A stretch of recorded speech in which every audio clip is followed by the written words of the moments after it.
Boa noite a todos, boa noite, presidente, senhoras vereadoras. Para não perder o assunto, eu sou favorável, como disse bem o Thiago Carandini, é regimental.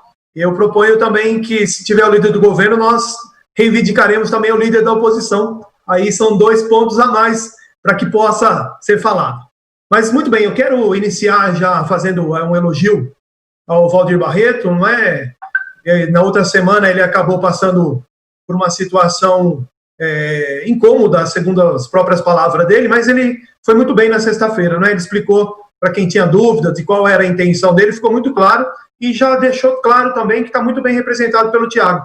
Thiago faz parte também aí do PDT, essa nova turma do PDT que nos ajuda e já mostrou que vai poder ajudar a cidade também.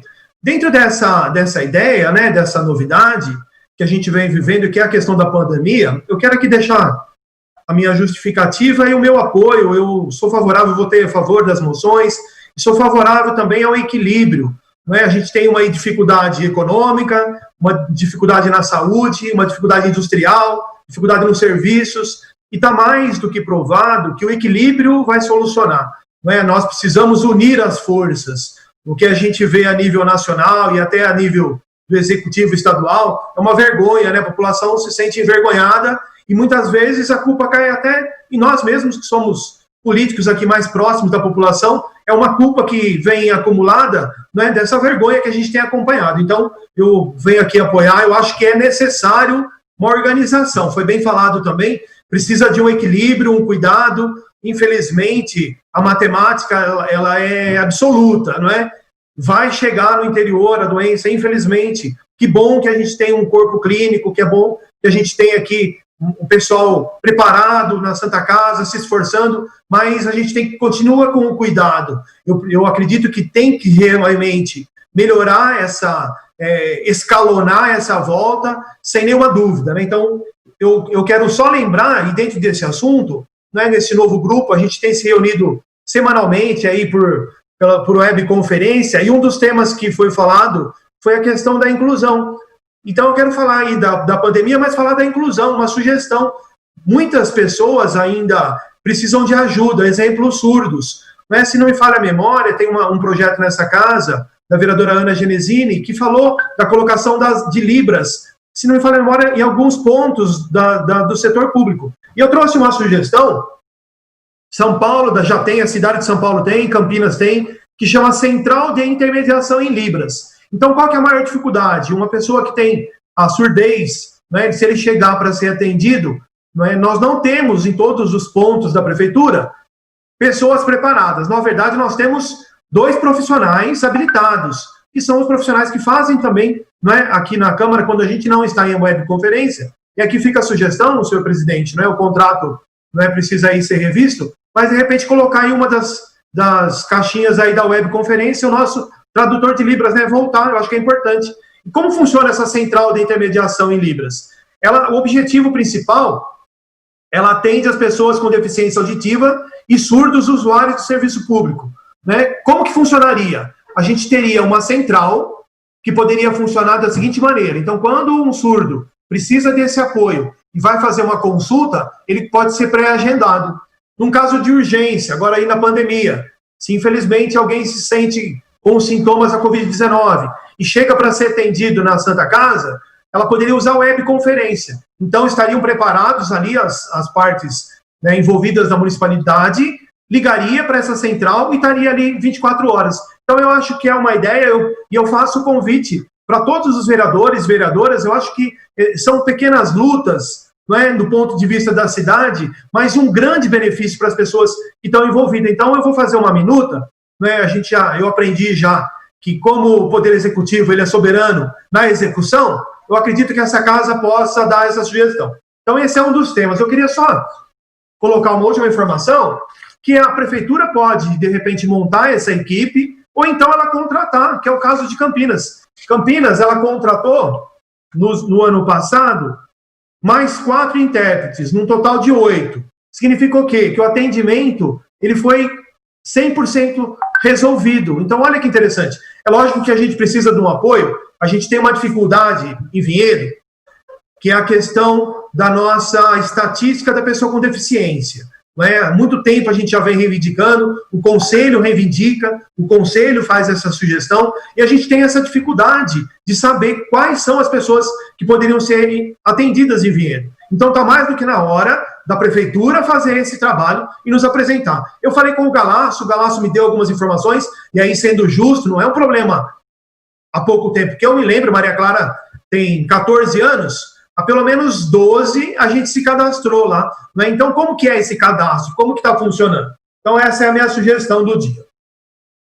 Outro assunto que eu quero colocar, falando ainda da questão da pandemia, não é na quinta-feira, né? No próximo dia 28 de maio, que é na quinta-feira, nós teremos uma audiência pública da Fazenda. Então, estão todos convidados, vai ser às 18 horas, por webconferência, mas eu já quero adiantar alguns assuntos que me fazem pensar sobre como que a gente tem tratado o município. É óbvio que está muito claro aí a questão da diminuição da arrecadação, pelo menos é o que a gente imagina. A gente tem que ficar atento também, porque e que bom que muitas empresas conseguiram, diante dessa situação, ter uma eficiência um pouco maior. Mas a grande maioria, como já foi bem falado aqui, principalmente os médios e os pequenos empresários, eles não conseguem acompanhar. Mas mesmo assim, como que o município tem arrecadação? Qual é a arrecadação?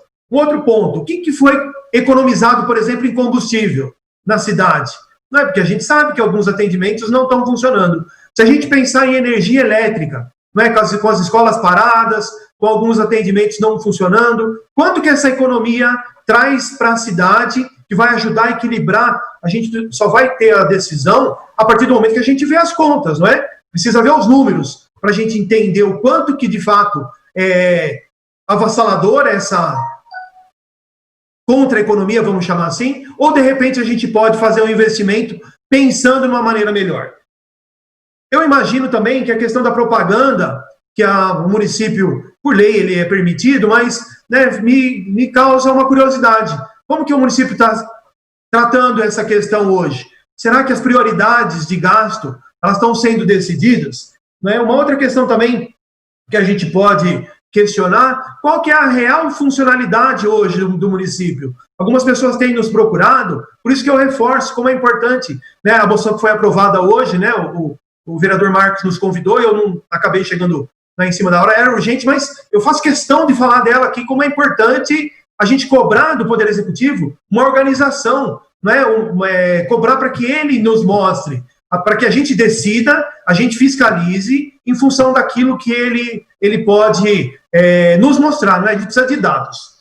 E o último assunto que eu quero falar, na verdade a gente recebeu a questão do projeto para uma sessão extraordinária, mas eu fiz questão, né, de olhar um pouquinho, e alguns pontos já me chamam a atenção, e eu faço questão de comentá-los aqui, que é a questão do empréstimo à Caixa Econômica, de 7 milhões. Então, o primeiro ponto que eu consegui visualizar, né, como eu falei, são 205 páginas do anexo, eu imprimi 20 delas só, para poder, né, analisar com calma. E a tabela é o primeiro ponto que a gente já tem que colocar como observação. Então, o pedido de empréstimo são de 7 milhões, para serem pagos em 120 meses, é isso, né? Até 2030,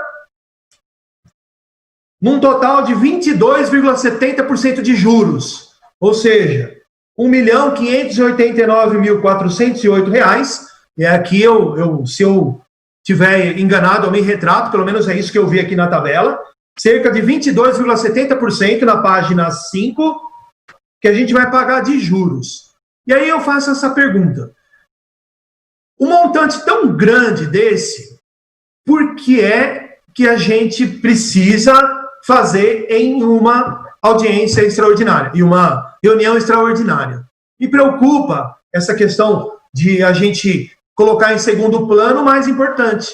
O mais importante é a falta d'água. E o mais importante é que o município tenha a capacidade de usar bem o seu dinheiro para que a gente possa demandar cada vez mais água para a população.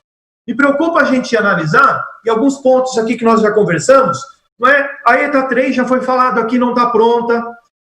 É um período pré-eleitoral, então a gente tem uma lei vigente. Eu não sou especialista, óbvio, mas a gente precisa entender. Quando ali na lei eleitoral está dizendo 180 dias antes da eleição, o Poder Municipal não pode contrair empréstimo. Enfim, a gente vai debater no momento oportuno. Por essa noite é só, mas eu queria mais tempo para poder decidir junto à população.